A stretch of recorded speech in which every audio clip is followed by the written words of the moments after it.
I do wonder what Fnatic are going to do, because this is a rare map that Alpha gets to play Jet. We're going to get a Waylay, and I mean, it's not going to be a Waylay Yoru, because it's Kayak that plays the Yoru normally. And this is what Fnatic, they, you know, obviously Waylay wasn't in the game yet, but back when they were playing Abyss before, they loved running Breach on it still, the double initiator. They love playing the Astra on it. I mean, Boaster loves his Astra in general, and they're going up against just the most default comps you could possibly see. I mean, this is where it helps RRQ a little bit, right? We talk about comfortability. This is the peak comfortability. I gotta be honest, I'm surprised Fnatic are sticking to a Breach on this map. They haven't locked it in yet. They haven't locked it in yet. Yeah, they haven't locked it. Maybe, yeah, maybe I'm being baited. I'll wait another 10 seconds or so.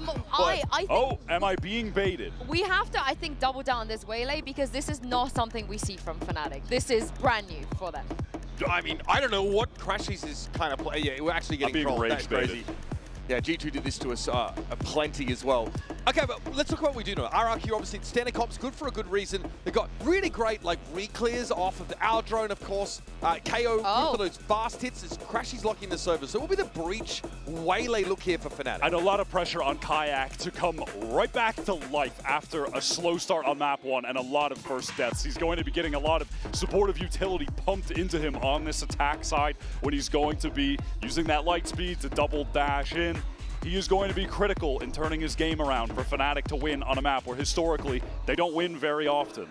Almost never. Yeah, I am surprised though Alpha doesn't get to play that Jet. You would think with the form that he's on and how well he's been fragging out, that's the double dive could work for them here, but I'm not gonna be mad about a Waylay debut on the side of Kayak. Mitch and Tom, what did you make of this one? Well, I've been convinced by the Waylay, I'll tell you that. I think in terms of what RRQ are bringing, we've already seen how this can be punished, I suppose, here on the map of Abyss. I'm curious to see Jemkin, and if he has the same struggles that we've seen before for Team Liquid when it came to that attack side, in terms of taking that space and then doing something with it. The only thing I'm sad about is the bit I liked about the previous Waylay we saw was that there was a Yoru to go with it. Like, there was always a 1-2 punch. Like, this is a solo Waylay, and actually running the comp in the past, Alpha was actually running the Jet. So it was like you had that double duelist that I think worked wonderfully for Fnatic on that attack side. And obviously there's benefits of having the other util, but I must wait a moment. I don't know. I kind of wanted to see the double duelist flare come out of Fnatic with that Waylay in play. We'll see what ideas they have, at least for now. Kayak going walkabouts. That's exactly it. Straight down through mid. Fnatic starting out confidently. They're going to be greeted by Xfero, who's been there to punish them a couple of times on the previous map. That stun doesn't actually catch him. It's Jemkin to find a pick, but it's traded back by 2 and slowed down in the re-aggression through mid. RRQ, by the time they get through that choke, get up. Oh, the timing. Onto the stairs. I thought Fnatic would be safely out of there, but yeah, Kayak has been caught back to a 3v3. She's just holding the angle, but doesn't manage to land. Pistol definitely not done yet. Bear in mind, Fnatic have won both of them so far, and that was seemingly the difference maker in terms of the rounds in the last map. All 3 players of RRQ grouping up outside this B site, and after a little peek in that direction, it feels like Fnatic have got completely the wrong read. This is going to be a free plant, and they're going to be as far away as humanly possible. I don't know what information they had that this was going to be an A hit, but whatever it was, it has baited them completely. RRQ have also done a great job of keeping their utility here. Munyet not burning up a Paranoia. Taking this as a contact play now gives them a lot more to work with when it comes to this post plant. I'm curious to see whether this was going to be used in an aggressive way with the position of Jemkin to try to paranoia him through when they hear these steps of the retake, but instead they're playing back on the side. They got both of the shock darts and the recon as well, so there's a lot available for them. There's Paranoia line to try and have their sweaty little lineups. There's the Paranoia just to kind of keep Jemkin safe in the corner. It does mean they know he's there. Crashy's able to clear already. Potential, but it's just going to be the firefights for Crazy Guy, but it's worked out. One found already within the Smoker's Chronicle. He's trying to continue from before, and immediately it's going to land himself another shot. It's whether or not he has enough time. He does not. It was incredibly close for another Chronicle miracle. But instead, It will be RRQ taking the round. And we know how good he is with the Classic. We saw the Ghost in the last map, and now the Sheriff here, but 0.31 of a second stands between them and success. And this, as you said, was the difference maker. When you look back on the previous map, they won, Fnatic won by 3 rounds, and they got a 4-0 start in terms of those pistols and follow-ups. It makes all the difference. Maybe it will here for RRQ as well. This is, you know, you look at Ascent last time, that was what sent them out of Toronto. They were 13-5 on it up against Fnatic. But now this one, we're going into unknown territory in terms of these two, Abyss and Corrode head-to-head. But I am curious to see in the rifle rounds how this comp is going to play out, because like I said, there was a lot of punish for the role that Jemkin is playing. Oh dear. Can see the tweets already. All 5 players going down. They gambled on one side of the map. They got the side of the map wrong. They don't want to give the orbs over on the rotation either. So economically, not bad for RRQ. They get to keep all their guns, but they don't gain any of the orbs for it. That will put them 2-0 in the lead though. And with 4 rifles onto the board, there's even an argument for buying up a 5th one, but they'll keep themselves the Marshal. Set up very early in towards this B site. It seems to be their favored of the 2 thus far. We'll see if that continues throughout the map. Stunned how there's no way Kayak's getting super aggressive here on the back of it. No, they will just sit and wait, but here comes a dive from Jemkin. Kayak with the immediate punish, he gets out. Has his refract to go back, but doubtful that's going to be used. They've made it now into a 5v4, denying the plant. Oh no, it's not. It's on the other side of the box, pardon me. Cushy's able to get the plant down nice and open. Yeah, I guess they didn't expect just for him to plant almost in front of them. It's a bit of a gamble with this many players there, but it sets them up nicely into the post plant. All 5 players from Fnatic and still a decent amount of utility. Recon already being sent out to try and clear some of that backline, but in fact it's a much deeper post plant. The spams is the aim of the game. A 1-for-1 trade, but bear in mind what they lost it on last time. It was the time, it was the clock that went against Fnatic. Already you see the fragment into position. At times starting to tick down once again, and they're only just getting onto it. The shock dart is going to go through, but it's missed. I don't think it's quite as close this time around. They will be able to get it done. Fnatic have a round, but if that shock was a little deeper, they did not. Just an inch to the right, and that's a completely different game. Yeah, that's unfortunate for RRQ, but they make that one crazy competitive after losing opening pick and then pushing into the site in a 5v4.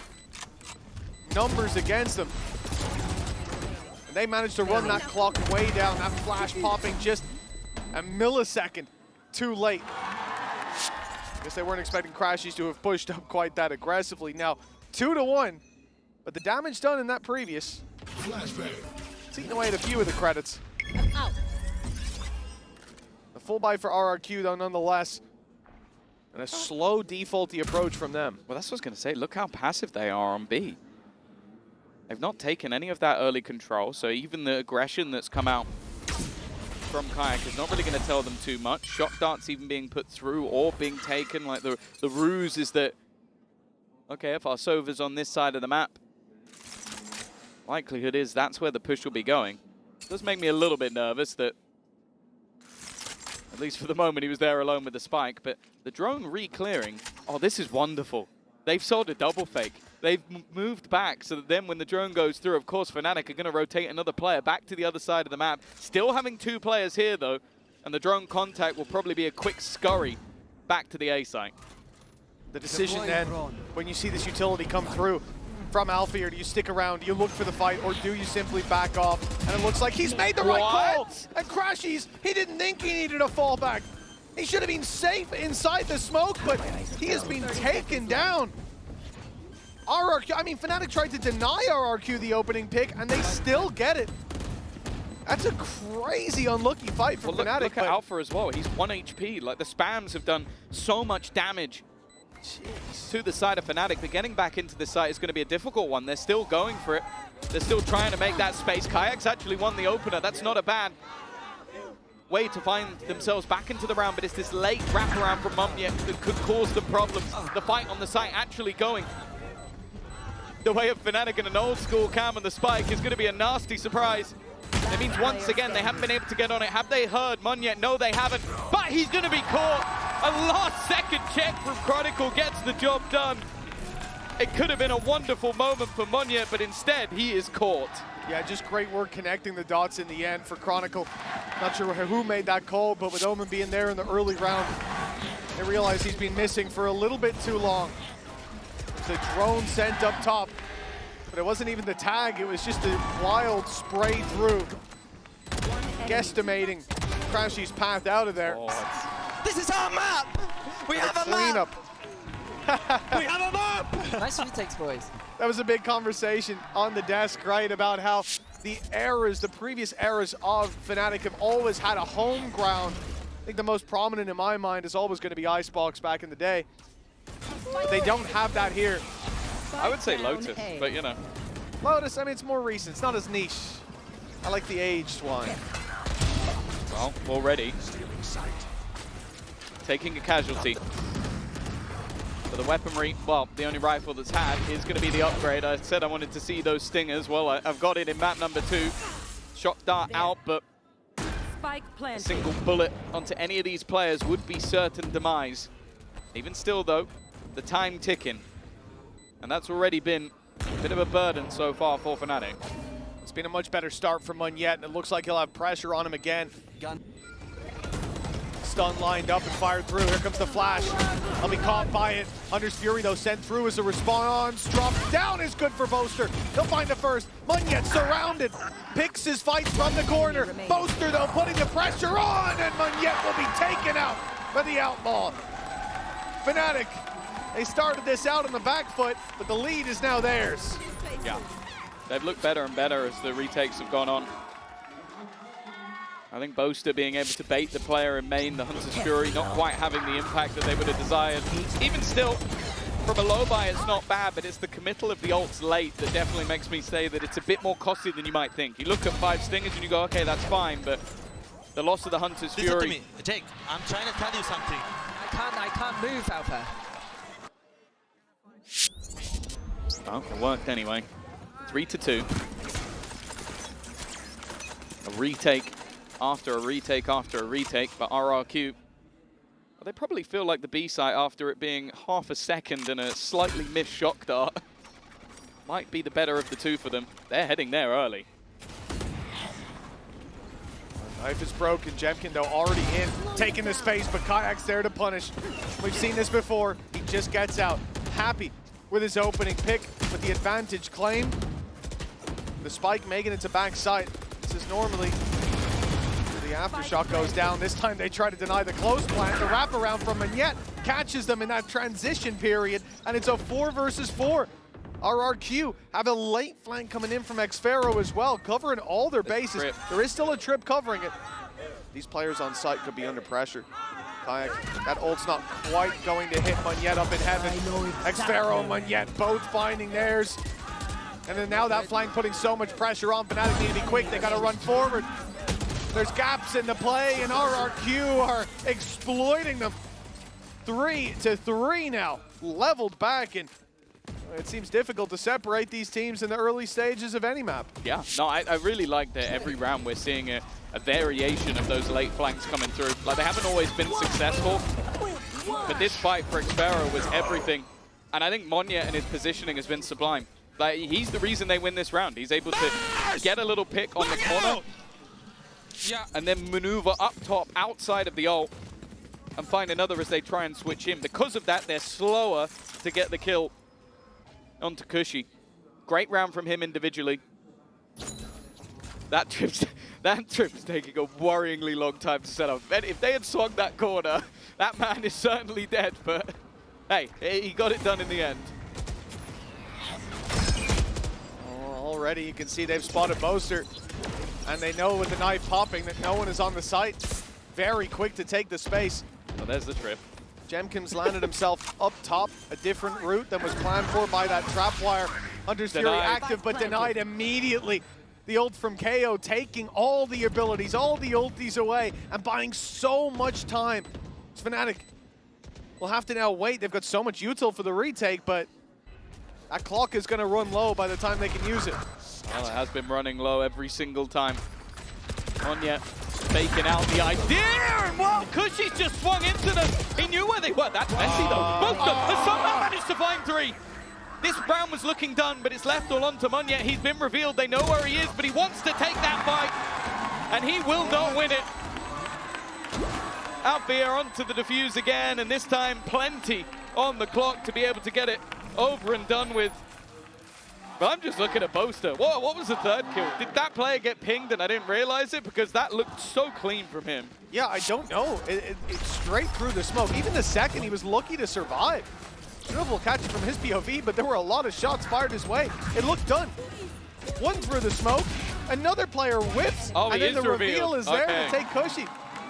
A good job that that reveal went down just before Crashies went down. Hello, bro. Moyet, hello. How you think, brother? Hello, brother. Hey, I'll say that the last guy who waved at Monya had a bad day. Benji remembers. Well, Alpha, he's clearly feeling confident down on that stage. We're gonna have the Blade Storm activated for Jemkin. Deep play towards the A site for Fnatic. Early doors taking a lot of control. And RRQ hasten their pace as a response. Straight through mid. There's 2 players quite passive on this B site, ready for the fight. Crashies slowing down the players in mid, making a bit of an accordion effect. This is leaving more isolated battles. Alfia dies after just 1 though. With that utility down, the player covering the cross to site out of the round completely. They now have to focus in the late round and take a look at this play coming through. You've talked about the late round flanks. Well, Monya might have the best one yet. He's low on HP, so he has to pick his moment. The rest of the team have been able to place themselves in the back of the site. Chronicle with a single kill might even be able to just roll and thunder them all off the map, but they are waiting. They don't want to overface, they don't want to get aggressive. They are giving the time for Monya to make potentially the play of the round. He is watching everybody. It's a little bit messy, but he'll still get the one. Not quite as much as he would have hoped for, but the rest of the players have still been just waiting patiently. Cushy again, swinging from the same angle. And this guy has been unstoppable from that spot. A 4th kill from him. And well, once again, we find ourselves level. It's been the story of the match. It really has a perfect storm of parity here on the server. But Cushy, this is spot. Every time you see him there in the post plant, he's able to deliver. And I'll tell you what, Alfia might be regretting his words now. You're going to keep losing retakes. Well, not this time, says Cushy. 4-4. Look at the economy as well. Neck and neck, and this is where RRQ should be retaking their lead. Oh yeah, there would have to be some, well, crazy individual plays or mistakes, and most likely a bit of both if they were to lose this round. Alfia has a lot of info in towards the A site. He's playing in mid, obviously trying to avoid any of the KO utility if it was thrown through. Of course, Cushy getting so many kills that he already has that null command back online. And the support that Alpha has is just the jiggle peak of Chronicle. It definitely leaves him out to dry, but when you have a buy like this, you have to take risks. Well, the thing is, you've heard the cam on A. You've heard the drone go through as well on RRQ, and obviously the response here from Crazy Guy was to drone it himself, make sure they haven't taken the space. Now they're starting to expect those rotations have come through. 4 players outside. Right here. Only Only Crashies here to stop them, and it looks like they have done a remarkable job of avoiding this play early on. Now the thing is, that trap's still online. Alfia is far enough away to not get caught by the null command, but they will find it before they run on into it. Late flank being set up as well by Xfero. If he goes down, that is a rifle gifted over, but Alpha is going to have to really tick all the boxes to clear him out. Oh, he saw the pistol, but now he certainly spotted him, but Alpha lands the shot. They want to be patient on Fnatic, but RRQ get ahead of it. They're playing aggressive, finding the double. A big advantage now. Yeah, I think most of the danger is gone. Right here. Alfia with the rifle is the one piece of the puzzle, and well, nobody's going to find Crashy's corpse, that's for sure. And for Alfier, it then gets to the point of like, okay, do you just hold on to the weapon? How much damage are you really hoping to do here? The answer is absolutely nothing. And Chronicle with no orbs needed to be gained. I think the only thing he can either hope for is a rifle or the taste of the spike. 5 on the board for RRQ. The lead reclaimed, but I think most of us are expecting the next to go to Fnatic. Not because of their comp or their economy or the way they're playing. It's because of how this game's been. Yeah. Back and forth. Had plenty of games of tennis here. Yeah, I It looks like another. I want to give credit again to RRQ for how methodical they are in these moments. Like, even when they use the null command into the site, they're still checking for those trips. They know that that's one of the main dangers, is just a kill trip somewhere on the corner. They're checking and pinging for the cams. Like, they are not aggressive in the way they're doing things. They're smart with it. Very enjoyable team to watch. A set play, though, being thrown in for Fnatic. The util forced them back, but unfortunately for Kayak, there was nobody caught in the stun. And RRQ don't just run to the other side of the map, knowing now that they're facing in to that rolling thunder. They'll still compete for the orb, but with 4 players here, it's going to be the exact same round minus the null command. They've lost one to Chronicle. That rolling thunder will be put through.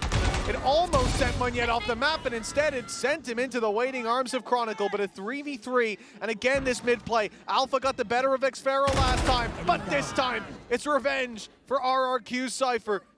The B site now open, as we can see. Oster getting his rifle out. It looked like a little late, but he'll end up equalizing things. Okay, well, throughout this, Chronicle didn't move. I can understand why. You've seen a kill on the other side of the map. You kind of had the expectation that they go the other way. He's now started to claim some control. Perfect positioning, but it's a little bit labored. It's given an opportunity. Crazy Guy's been able to get out of the grab well. Because of that, he gets that early fight. And Boast has been wrapping around the backline, going all the way around the map to try and get in from behind. He does have the Cosmic Divide available, but placing it while in the open would be a massive risk. He's just trying to make his way into the site, and Crazy Guy, well, it's been too long. He started to realize that he has to be coming in from behind. The tap on the spike reveals his opponent's position. But the clock is in his favor. Boaster, though, will just about be able to take it. He's been good in these late round scenarios. And who would have guessed it? 5-5 and another retake of sorts. It was the Hunter's Fury online, though, for RRQ, for Crazy Guy in that moment. I think that's going to put so much pressure on Boaster. The fact that he goes for the tap, not trying to bait out the ultimate, instead trying to bait out the player. It was a great read, but this guy would still be sticking around up close. That could have played out very badly for Fnatic, but instead, a further lead is denied. The IGL's on his feet. Boaster's having a good game so far as well. And at 5-5, both teams dumping their economy into this one. This round may well be a fight for the lead. For RRQ. At halftime. They're going to take some early space. It will be spotted. There we go, just a little bit of patience. Jemkin still looking like he wants to challenge this, maybe expecting a reaction. The A-site split, not something we've seen too much of. It's a very tight angle to try and make your way through. That's why Crashies is just happy to try and hold this one. Dart up, stun, keeps them locked in, and well, the players attempting to make it through A main are kind of stuck until they get through this choke. Gauge trigger. They have done a great job so far on the attacking side of dealing with Alfier's utility. It doesn't feel like he's getting a lot off those traps, constantly being destroyed. Always caution on the push through. It will be the same again. He's using his Fnatic to clear mid. Fnatic group up here. 4 players moving into heaven, but RRQ want to take the fight to them. Boaster and Chronicle, though, good for the duel. In goes the Hunter's Fury. It's a narrow laneway. Doesn't land for more than the one, though. 4 versus 3. Oh, Munyet! He's just delivered a double. Managed to find them, fall back, and then the trap on the other side reveals one of the last players, Boaster, the one that was unknown. Alpha will be caught by Crazy Guy in the 1v1. Back and forth as it went. It's RRQ for 6. Yeah, Munyet's having a game. Every single time, it seems like when he's in the right place, he delivers. That will be the lead pick back up. We mentioned it, that it was a close first half in the last map, and the pistol was what made the difference. It seems like it might end up being the case again. Of course, RRQ were the ones to take it in this one. Come on, just look at what is on the board for Fnatic in this round. This series for Kayak has definitely been a nightmare one. We've yet to really see him deliver on either the Yoru or the Waylay. And what is a fast-paced take once again for RRQ. Jemkin looking to harvest souls, caught by the stun, yet he still survives. Kushi again, but it's Boaster with a double, breathing life into Fnatic. But in a 2v3, still on the back foot. He loves the cam on the spike. And it got down just in time. That shock dart landed just a little bit too late. And Crashies will have no more chance to play with the bow. Last man standing Alfier. He's got a classic now. Stinger at range. Rifle. But better than the classic, perhaps. Well, maybe not, actually. It depends. Certainly ended up with a better rifle. That is what RRQ have been so good at. They're not going to give him a single fight. Just jiggle peeking, baiting him into taking awkward positions. He doesn't have anything to play with. The time against him. And look, even at the end, the cam will be what decides the round. Just making sure that there is no fight to be had. The half will be won by RRQ. And well, they stopped all those retakes from happening again and again after the last few rounds. It was a razor's edge between triumph and tragedy in that first map. The pistol rounds ultimately cost RRQ the chance to be 1-0 up here, but they are not letting go of hope on map number 2. Camera taken out. A 7-5 scoreline, a strong performance from them across the board. Cushy stepping up to new heights, but I think you really look at the entirety of RRQ and say they have got a chance when we get to halftime, or half number 2 after the halftime break. Et on a des fans de toutes les équipes ici en France, y compris RRQ. Hi, Maxime. I'm glad to welcome a French RRQ fan here with me. And the first question I want to ask you is, how did you discover RRQ? What gave you, faith in them and want to follow them? Donc, première question. C'est étonnant aussi d'avoir un fan de RRQ, une équipe qui vient de si loin. Qu'est-ce qui t'a donné envie de les suivre? Je suis tombé dessus un peu par hasard quand j'étais en Corée du Sud.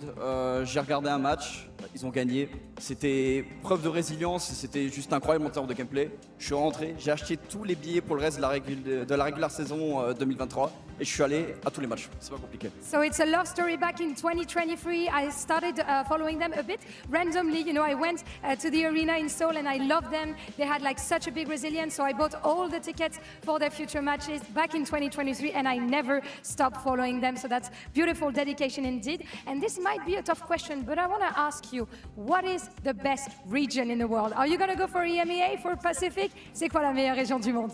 Bon, certainement pas les Américains. Ooh, definitely not the Americans.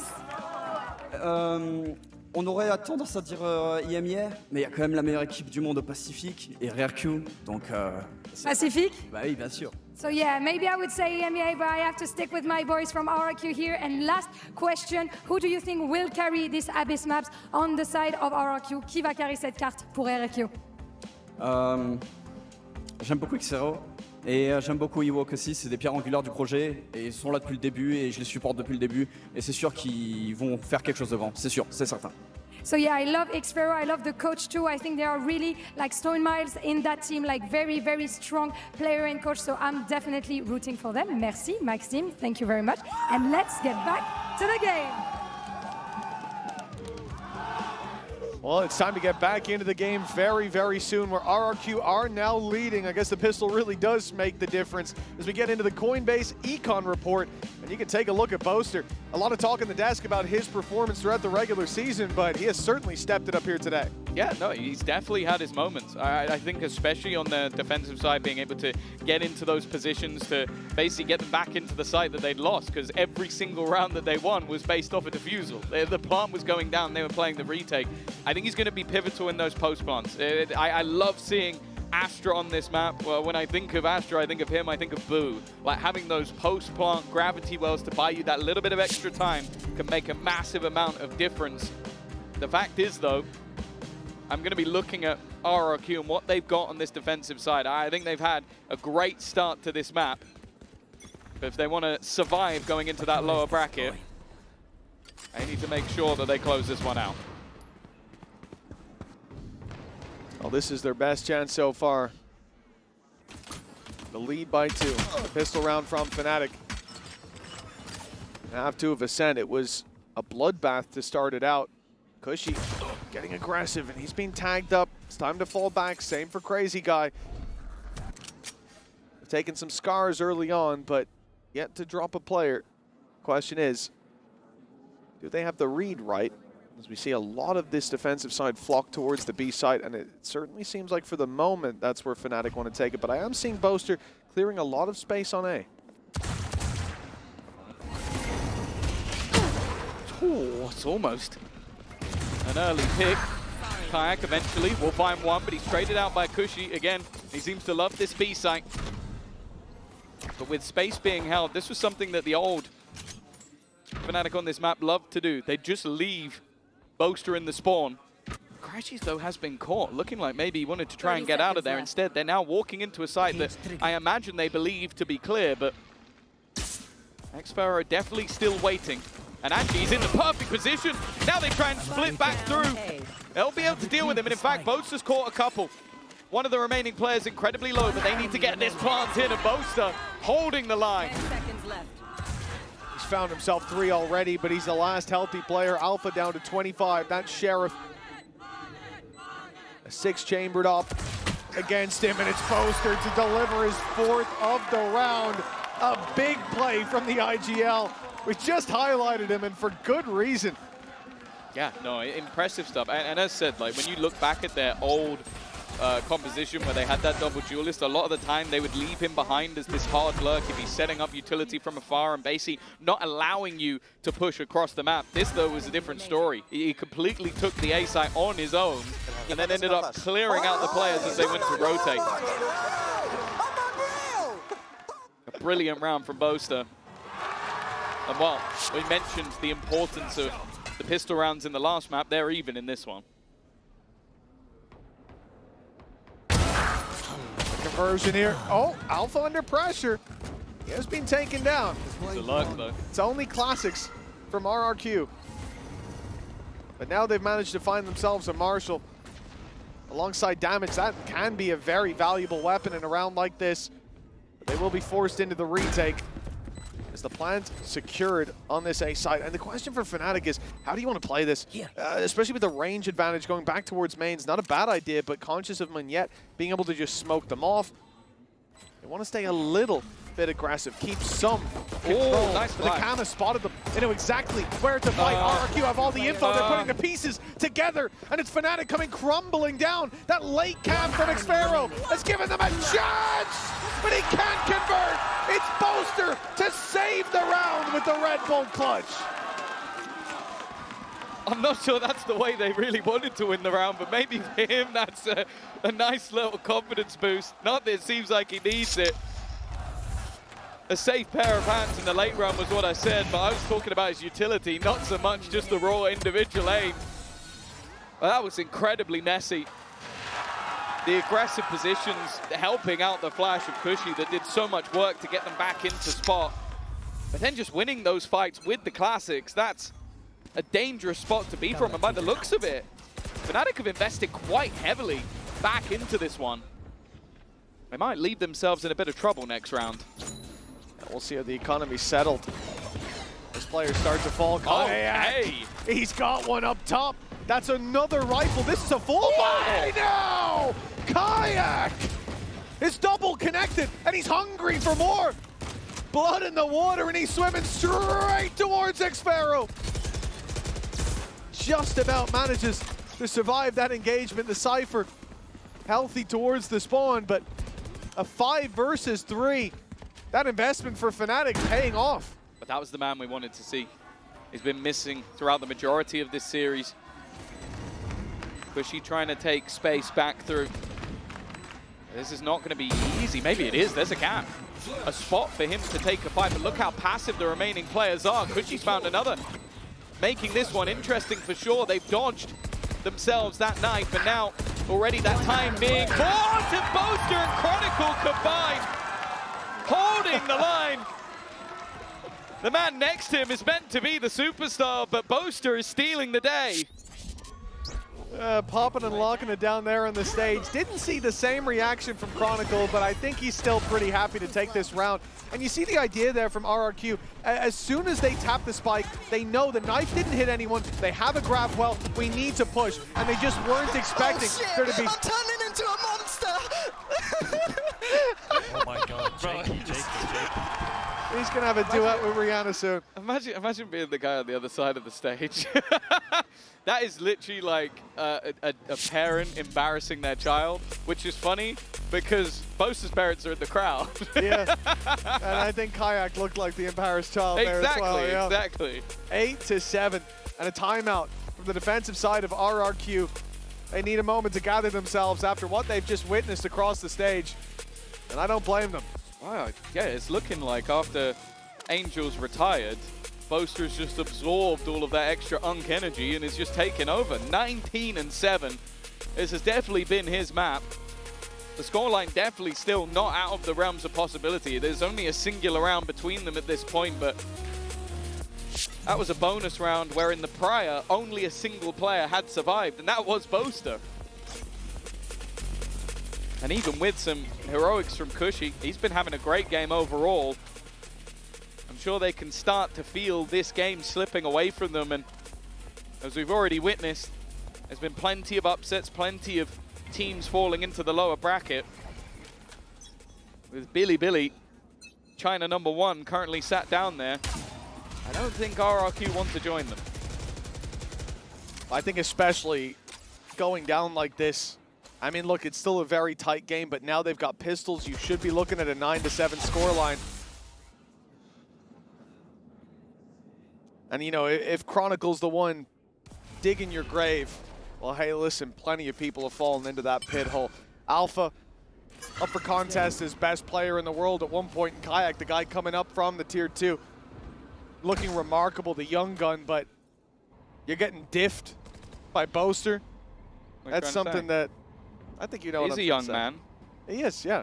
And as the desk was highlighting, his Stage 2 performance was lacking a little bit individually. But we've seen that. The guy's got a lot of responsibilities. Right now, it seems like he's the brains and the brawn down on that stage. Kayak taking the space once again.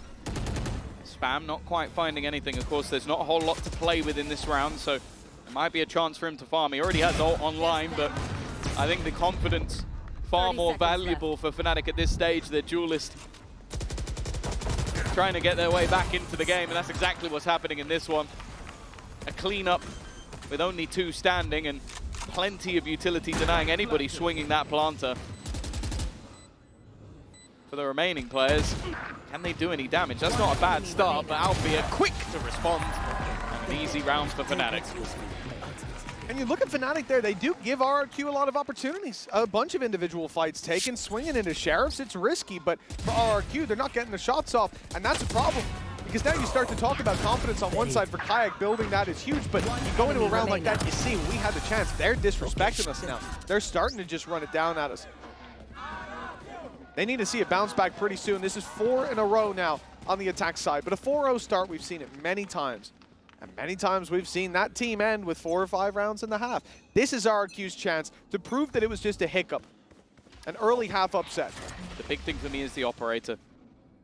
When that came into play on the defensive side of Ascent, it was a massive game changer. That's where Jimkin really did the damage.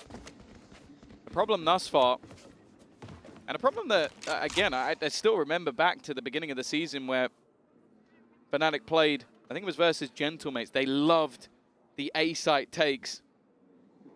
Seems like they've developed a taste for B, and that's where Jimkin will be waiting for them. Yeah, it's the still water that stagnates. It's time to switch it up. Fnatic straight to the B site. The op shot not landed, and quite a bit of damage done in return. Next Pharaoh falls. Utility now. Those trap plays no longer there to work with, and Alpha gets the info on the back of it. Oh, crazy guy trying for the punish. He finds himself falling. Here. In a 5v3, that off needs to start delivering, but the opportunities are few and far between with trades lightning fast for Fnatic. Double digits acquired, and they are on the path to success. Yeah, this is starting to look pretty damning for RRQ. The attack side looking stellar from Fnatic. It started with clutches, it started with individual brilliance, but now it's starting to become all but dominant. Easy openers, and even the null command was committed in that round by Kushi. That was one of the few ults that they had available to them. A panic pause taken from the side of RRQ, a chance for Ewok to try and come up with big changes, because these last 5 rounds, they started fairly close, but that one really wasn't. Well, indeed, and we already saw that pause called earlier by RRQ. That course correction did not come into play, and now they're starting to drift out of this game. From a 13-10 in the previous, but they lost both pistols, and you start to see those sparks of hope when they win the pistol here, when they leave half one 7-5, but now it has been 5 in a row, like you say, 7-10. Yeah. Fnatic with that big lead, the momentum, the IGL delivering, whether it's in clutches, whether it's in opening duels, the guy's been there every time. Yeah, it's worth noting as well that a victory here, of course, the next matches will be that upper bracket, but of course there is a day break tomorrow, a dark day from the broadcast that will give everybody a little bit of extra time to prepare. So for RRQ, it's starting to look like they may need that extra time, as this defensive side of the map they chose, bear in mind, not looking good at all. Let's see if things change in the next round. Here it's Sheriff's. Individual's going to be relied upon. The cam already spots Jemkin. The door has to be broken open, and as he fades away, Munyet fades out of the round, trying to cover his teammate. 4 Sheriffs now left in play, and for Fnatic, grouping and hitting a site, it's the right call. It's what you want to see happen from our perspective, and you can see they've made that call. Yeah, the worry as well is, like, the next buy, round number 19, potential for every single ultimate bar, maybe the Neural Theft, to be online for Fnatic. Like, they haven't had to use anything. The Neural Theft was used in the last round. But if they're clever here with, like, who plants, well, there you go, there's one, that's Chronicle's ult. Maybe they send Crashies out to try and hunt, although he's always there to just sit passive with the shock darts and the recons. But it leaves things in such a terrifying spot. At least the ults will also be there for RRQ, even if it's just via deaths.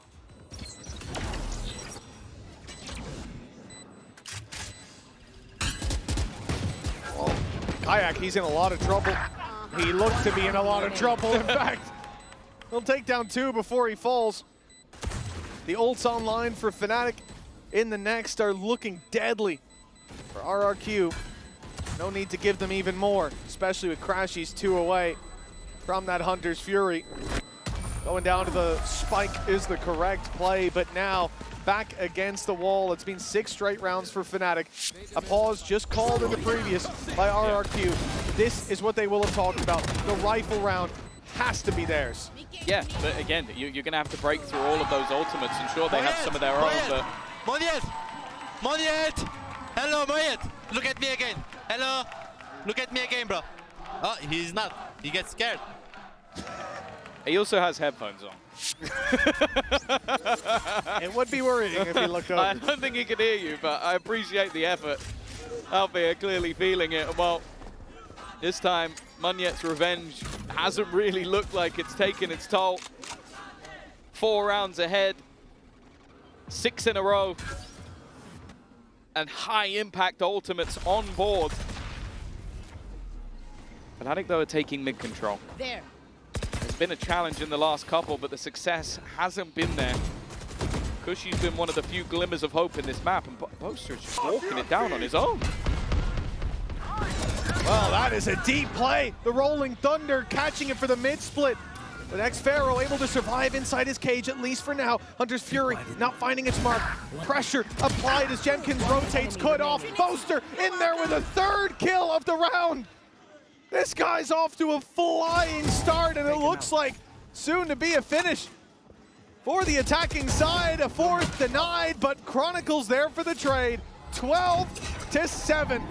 One more needed for Fnatic, and after the pause, nothing's changed for RRQ. The thing I love about that is that's when Fnatic decide to throw in a set play. That's where you have the Rolling Thunder that forces the players. We've seen them play on this close B box so many times, so Rolling Thunder forces them in, and that's why Boaster is running it down mid, because if he knows if he gets in behind them here, they're going to be stunned up and being flown in towards him because they're so worried of the players coming in front. That is a gorgeous set play from the side of Fnatic. And while we spoke about the fact that this needed to be the resurgence, there looks like there is no resurgence to be had. This attack side from Fnatic has been flawless. Not a bump on the road so far. Remember, this is RRQ's pick, and the conversation that's been going around about Fnatic being in the weakest state in terms of their map pool so far, well, we might have to reconsider. Ascent was close. In the second half of Abyss, it has been anything but. They were 7-5 down. And now just one round away from victory. With 5 chances to do it. Kayak's deep dive. They see the cage. Oh, what a shot on the Jemkin! The first of what could be many to fall.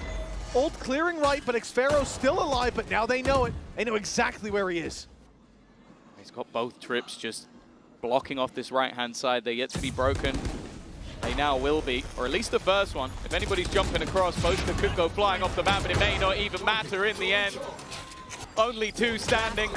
Make that just 1. Spike planted. Crazy guy needs a crazy finish, and he will not live to tell the tale.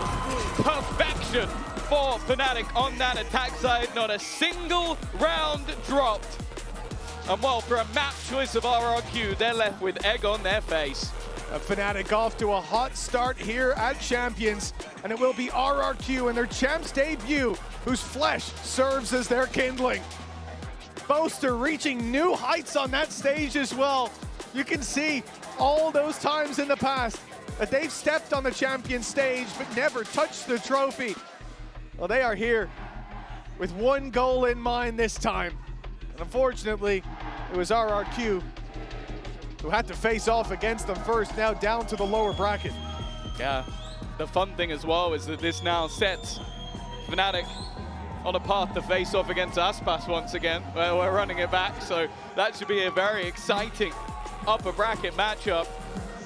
And honestly, the display, at least in that second half, is the level that we expect to see of a powerhouse like Fnatic, a team that has been at every single Champions